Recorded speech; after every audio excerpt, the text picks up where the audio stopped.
اور پھر ہم ایسے لوگ ہیں کہ زندہ لوگوں کو پاؤں تلے روند کے قبروں پر پیر رکھتے ہوئے خوف زدہ ہوتے ہیں۔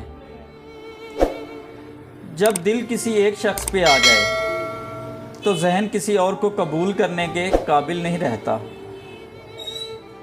زندگی بہت چھوٹی سی ہے، کوشش کریں کسی کا اعتماد، اعتبار، یقین اور بھروسہ نہ ٹوٹنے پائے، کیونکہ وقت جیسا بھی ہے گزر جاتا ہے، لیکن کسی کی دی ہوئی تلخیوں کے نقش ہمیشہ باقی رہ جاتے ہیں۔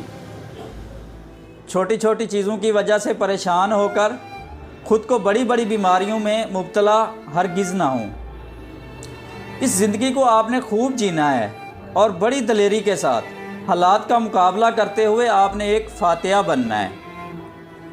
اور انسان اگر اندر سے ٹوٹ جائے تو تعمیر حیات کی کتابیں بھی کوئی مدد نہیں کر سکتی۔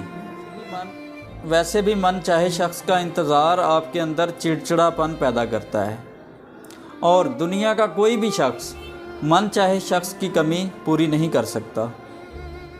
دیمک اور عادت ایک جیسی ہی ہیں۔ دیمک لکڑی اور عادت انسان کو کھا جاتی ہے۔ مرض، محبت اور موت، یہ تین چیزیں نہ ہوتی تو انسان نے کہاں قابو میں آنا تھا؟ مرض، محبت اور موت، یہ تین چیزیں نہ ہوتی تو اس انسان نے کہاں قابو میں آنا تھا؟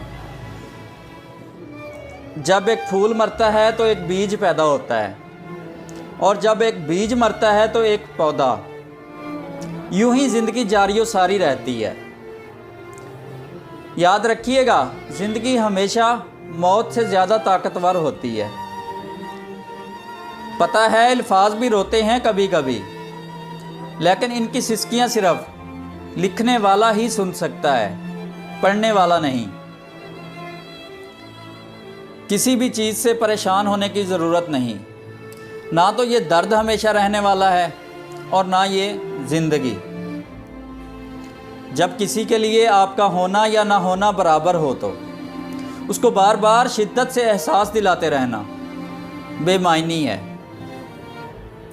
رابطے اتنے ہی رکھیں جتنے تکلیف نہ دیں۔ اور پھر ہم ایسے لوگ ہیں کہ زندہ لوگوں کو پاؤں تلے روند کے قبروں پر پیر رکھتے ہوئے خوف زدہ ہوتے ہیں۔